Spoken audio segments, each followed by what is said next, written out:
पठानकोट का हमलावर शाहिद लतीफ मस्जिद में अननोन गनमैन ने उड़ाया। IC-814 का हाईजैकर जहूर मिस्त्री कराची में ढेर।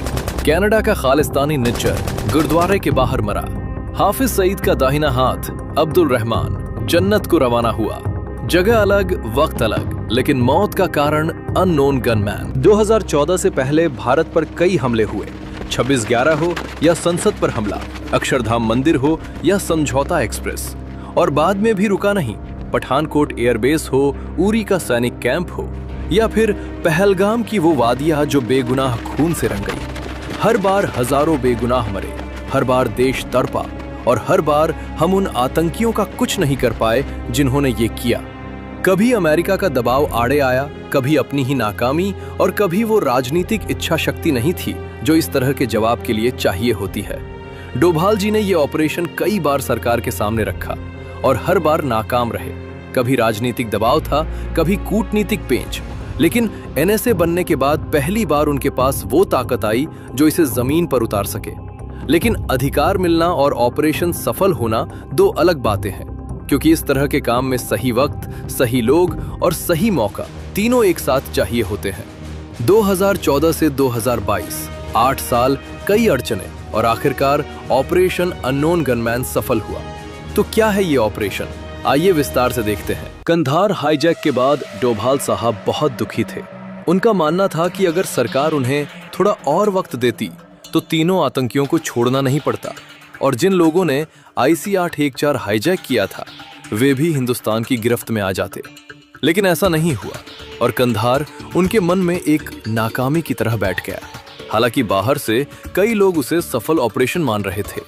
वो नाकामी उनके जहन में बैठी रही, और उसी से ऑपरेशन अननोन गनमैन का बीज पड़ा।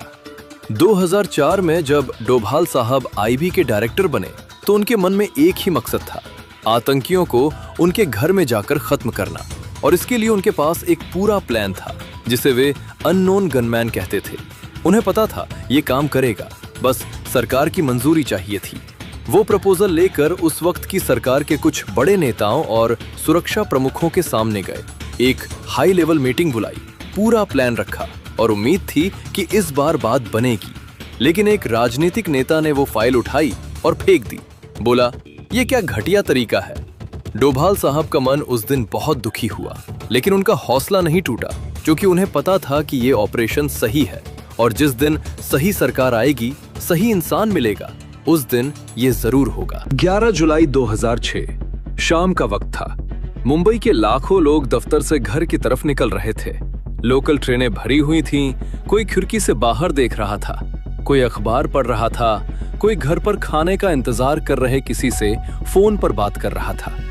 तभी एक धमाका हुआ, और उसके बाद एक और, फिर एक और, फिर एक और। 7 डिब्बों में, 7 अलग अलग ट्रेनों में, 11 मिनट के अंदर।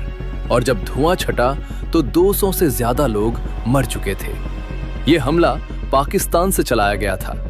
लश्कर-ए-तैयबा और सिमी के नेटवर्क ने मिलकर इसे अंजाम दिया था, और इसका मास्टरमाइंड था मुजम्मिल, जो पाकिस्तान में बैठकर हिंदुस्तान के अंदर ऑपरेशन चला रहा था। हिंदुस्तान के पास सब पता था, नाम, चेहरा, ठिकाना, लेकिन हाथ बंधे थे। पाकिस्तान से डोजियर मांगो तो वो नकारे, अमेरिका से दबाव डलवाओ तो वो सबूत लाओ कहे, और सरकार से पूछो तो वो कहे वक्त आने दो। ये वक्त कभी नहीं आया। डोभाल साहब उस वक्त रिटायर हो चुके थे, लेकिन उन्होंने वो सब देखा जो एक जासूस देखता है। हर धमाके के पीछे का धागा, हर नाम के पीछे का नेटवर्क, और हर नेटवर्क के पीछे वो चेहरे जो कभी पकड़े नहीं जाते थे।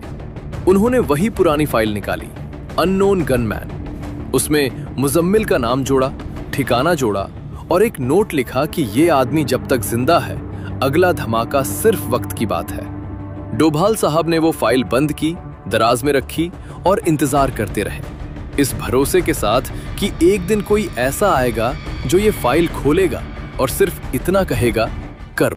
और ये सिलसिला मुंबई के बाद रुका नहीं। उसी साल हैदराबाद के लुम्बिनी पार्क और गोकुल चाट में 2 और धमाके। शाम को परिवार के साथ बाहर निकले लोग मरे।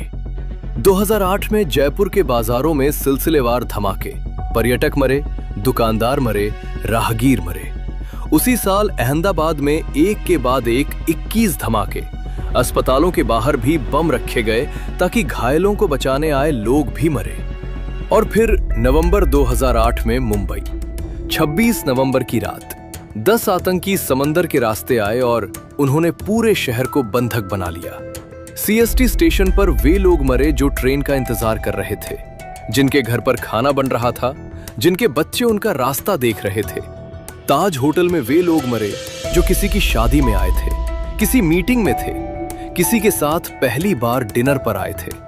नरीमन हाउस में एक यहूदी दंपत्ति मरे। उनका 2 साल का बच्चा जिंदा बचा क्योंकि उनकी नानी ने उसे सीने से लगाकर छुपा लिया था। 3 दिन 166 लोगों की मौत और पूरी दुनिया देख रही थी। ताज होटल की आग टीवी पर लाइव थी और पाकिस्तान में बैठे वे लोग जिन्होंने ये भेजा था, वे भी शायद वही टीवी देख रहे थे। हर बार सरकार ने बयान दिया, हर बार मोमबत्तियां जली, हर बार कहा गया कि दोषियों को बख्शा नहीं जाएगा, और हर बार कुछ नहीं हुआ। पाकिस्तान में बैठे वे लोग जिन्होंने ये सब करवाया, वे अगला ऑपरेशन प्लान करते रहे, प्रेस कॉन्फ्रेंस करते रहे, खुलेआम घूमते रहे, क्योंकि उन्हें पता था कि हिंदुस्तान की सरकार सिर्फ दिखावा करती है, करती कुछ नहीं। डोभाल साहब वो सब देख रहे थे। हर धमाके के बाद वो फाइल थोड़ी और भारी होती जाती थी। नए नाम, नए ठिकाने, नए सबूत। 26 नवंबर के बाद डोभाल साहब के अंदर जो गुस्सा था वो शब्दों में नहीं आता। उन्होंने वो सब देखा था जो एक जासूस देखता है। हर नाम जानते थे, हर ठिकाना जानते थे, और फिर भी बेबस खड़े रहे क्योंकि सरकार ने हाँ नहीं कही। आखिरी उम्मीद के साथ वे गुजरात पहुंचे।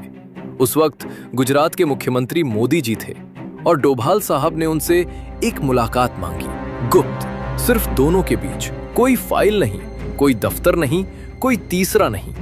मोदी जी ने हाँ कहा। उस मुलाकात में डोभाल साहब ने वो सब रखा जो उन्होंने बरसों में इकट्ठा किया था। हर आतंकी का नाम, उसका ठिकाना, उसके नेटवर्क की जड़ें, और ये कि उनके लोग वहां पहले से मौजूद है। बस एक इशारे की देर है, 1 घंटे में काम हो जाएगा। मोदी जी वो सब देखते रहे, चुपचाप, एक एक पन्ना। फिर उन्होंने ऊपर देखा और पूछा, तो ये अब तक हुआ क्यों नहीं? डोभाल साहब ने सीधे कहा, सरकार का साथ नहीं मिल रहा। कमरे में कुछ देर चुप्पी रही। फिर मोदी जी ने कहा, यह ऑपरेशन होगा, चाहे इसके लिए कोई भी कदम उठाना पड़े। उस दिन से मोदी जी और डोभाल साहब के बीच एक धागा बंधा जो बाद में जाकर दुश्मनों को थरथरा देने वाला था। डोभाल साहब ने अपनी पूरी जिंदगी में बहुत कम लोगों पर भरोसा किया, और उस वक्त सिर्फ एक इंसान था जिस पर वे भरोसा करते थे, मेजर विक्रम सिंह राठौर। वही विक्रम जिन्होंने आगे चलकर ऑपरेशन ऑक्टोपस जैसे कई बड़े ऑपरेशन लीड किए, जिनमें मोदी जी पर होने वाला हमला भी रोका गया। लेकिन उस वक्त वे के एक छोटे से गांव के पास एक नदी के किनारे एक ऐसी जगह पर थे जिसका नक्शे पर कोई नाम नहीं था। वहां 15 लोग थे, न वर्दी, न बैज, न कोई पहचान, बस एक काम, और उस काम के लिए एक ऐसी तैयारी जो दुनिया की किसी फौज या एजेंसी में नहीं होती। विक्रम जी उन्हें वो सिखा रहे थे जो किताबों में नहीं लिखा। कैसे किसी भीड़ में गुम हो जाओ और किसी को पता न चले, कैसे किसी देश में घुसो जहां तुम्हारा कोई दस्तावेज नहीं, कैसे काम करो और उसके बाद ऐसे निकल जाओ जैसे तुम कभी थे ही नहीं, और कैसे एक पल में वो फैसला लो जिसके लिए दूसरों को जिंदगी भर लग जाती है। ये ट्रेनिंग महीनों चली, थकान, दर्द और वे हालात जो इंसान को तोड़ देते हैं, लेकिन यही तोड़ना जरूरी था, क्योंकि जो काम इन्हें करना था वो टूटे हुए इंसान नहीं, ढले हुए इंसान करते हैं। इन 15 लोगों का न कोई घर था, न कोई पहचान, न कोई नाम जो कोई जानता हो, बस एक जज्बा था देश के लिए, और एक यकीन था कि जो काम सरकारें नहीं कर सकती वो वे करेंगे। यही थे अननोन गनमैन, और इन्हीं में से वे लोग थे जिन्होंने आगे जाकर उन आतंकियों को उनके घर में जाकर ठिकाने लगाया जो सालों से हिंदुस्तान के खिलाफ खेल खेलते रहे थे। उन दिनों डोभाल साहब अपनी फाउंडेशन के जरिए काम कर रहे थे, रिपोर्टें लिख रहे थे, रिटायर्ड अफसरों से मिल रहे थे, नीति निर्माताओं को समझाने की कोशिश कर रहे थे कि देश के अंदर और बाहर क्या हो रहा है और कितना बड़ा खतरा पल रहा है जिसे देखकर भी अनदेखा किया जा रहा है।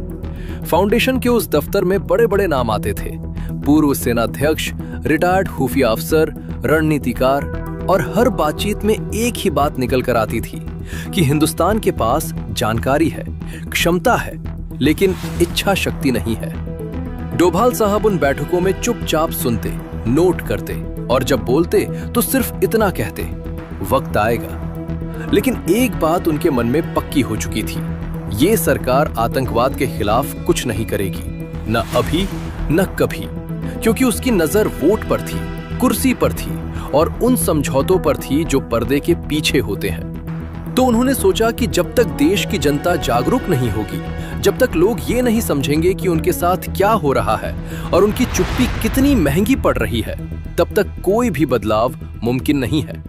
फाउंडेशन के जरिए उन्होंने वो काम शुरू किया जो दिखता नहीं था, सही लोगों तक सही जानकारी पहुंचाना, देश के अंदर एक ऐसी सोच तैयार करना जो ये मांग करे कि जवाब दिया जाए और ये बताना कि हमला सहना देशभक्ति नहीं, देशभक्ति तो जवाब देने में है।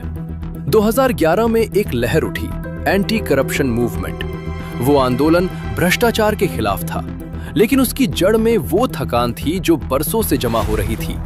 हर धमाके के बाद जब सरकार ने मोमबत्ती जलाकर काम खत्म कर दिया, हर उस मौके पर जब न्याय की उम्मीद टूटी और हर उस बयान पर जो दिया गया लेकिन जिसके पीछे कोई इरादा नहीं था, लाखों लोग घरों से निकले। दिल्ली हो, मुंबई हो या छोटे शहर, शहर शहर धरने हुए और पहली बार एक ऐसी आवाज उठी जिसे दबाना आसान नहीं था, क्योंकि ये किसी एक पार्टी की आवाज नहीं थी, ये उस आम आदमी की आवाज थी जो बरसों से थका हुआ था और जिसे अब कोई उम्मीद की किरण दिख रही थी। उस आंदोलन में कई लोग आगे आए, अलग अलग पृष्ठभूमि से, अलग अलग इरादों से, लेकिन एक बात सब में समान थी कि अब बहुत हो चुका। वो लहर शांत हुई, लेकिन उसने जो जगाया वो सोया नहीं और उसी जागरूकता ने वो जमीन तैयार की जिस पर 2014 में एक नई सोच, एक नई इच्छा शक्ति और एक नई सरकार खड़ी हुई। उस नई सरकार के साथ डोभाल साहब की वो पुरानी फाइल भी उठी जो बरसों से दराज में बंद थी, जिस पर हर बार अभी नहीं लिखकर वापस कर दिया गया था। अब उसे सिर्फ खुलना था। 2014 के बाद जब डोभाल साहब एनएसए बने तो उनके मन में सबसे पहला काम एक ही था, ऑपरेशन अननोन गनमैन शुरू करो। लेकिन जैसे ही उन्होंने फाइलें खोली, जमीनी रिपोर्टें पढ़ी और अपने लोगों से बात की, तो एक बात साफ हो गई जो पहले इतनी साफ नहीं थी। बाहर के दुश्मन से ज्यादा खतरनाक अंदर के दुश्मन है। पाकिस्तान में बैठे आतंकियों को मारना एक काम था, लेकिन जब तक हिंदुस्तान के अंदर वो जाल कायम है जो उन्हें जमीन देता है, पैसा देता है, पनाह देता है और खबरें पहुंचाता है, तब तक बाहर से कितने भी निपटाओ काम अधूरा रहेगा। वो जाल छोटा नहीं था। जम्मू से शुरू होकर यूपी तक, यूपी से दक्षिण भारत तक, पूरे देश में एक नेटवर्क फैला हुआ था जो स्थानीय गुंडों, माफिया और कुछ राजनीतिक संरक्षण से पला हुआ था।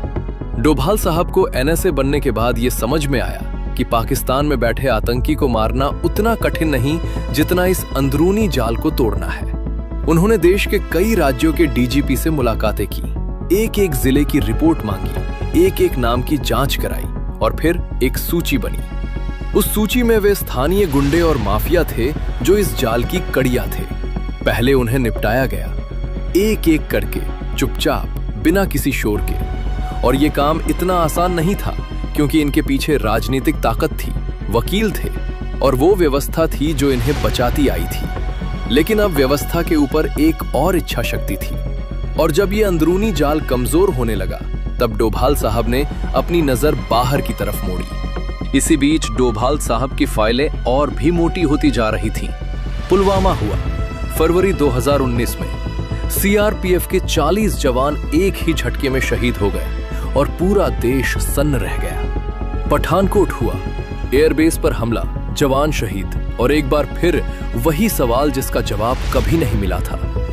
डोभाल साहब ने देश के अंदर का जाल काफी हद तक तोड़ दिया था, लेकिन बॉर्डर पर पूरी तरह काबू पाना उतना आसान नहीं था, क्योंकि सरहद के उस तरफ बैठे लोग बार बार नए रास्ते खोज लेते थे, नए लोग भेजते थे और हर बार एक नई चोट देकर चले जाते थे। फाइल में हर हमले के बाद एक नया नाम जुड़ता था और वो नाम उस सूची में जाता था जो अननोन गनमैन के लिए बनी थी। 3 दिसंबर 2021 डोभाल साहब प्रधानमंत्री जी से मिले। वो फाइल जो 2004 से उनके पास थी, जिसे कई बार ऊपर भेजा गया और हर बार वापस आई, वो उस दिन मेज पर रखी थी। प्रधानमंत्री जी ने उसे देखा, थोड़ा सोचा और मंजूरी दे दी।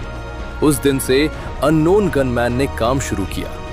एक एक नाम, एक एक ठिकाना चुन चुन कर, बिना शोर के, बिना किसी दावे के। वे आतंकी जिनके पास जाने में हवा भी इजाजत मांगती थी, जो सालों से किसी की पकड़ में नहीं आए थे, जिन्हें उनके अपने देश की हुकूमत भी अनछुआ रखती थी, उन्हें एक झटके में ठिकाने लगा दिया गया। अब तक 60 से अधिक बड़े आतंकी मारे जा चुके हैं। जगह अलग, वक्त अलग, लेकिन मौत का कारण अननोन गनमैन। ये कैसे हुआ, किसने किया, कहां-कहां हुआ? अगर ये जानना है तो कमेंट में बताओ। जय हिंद।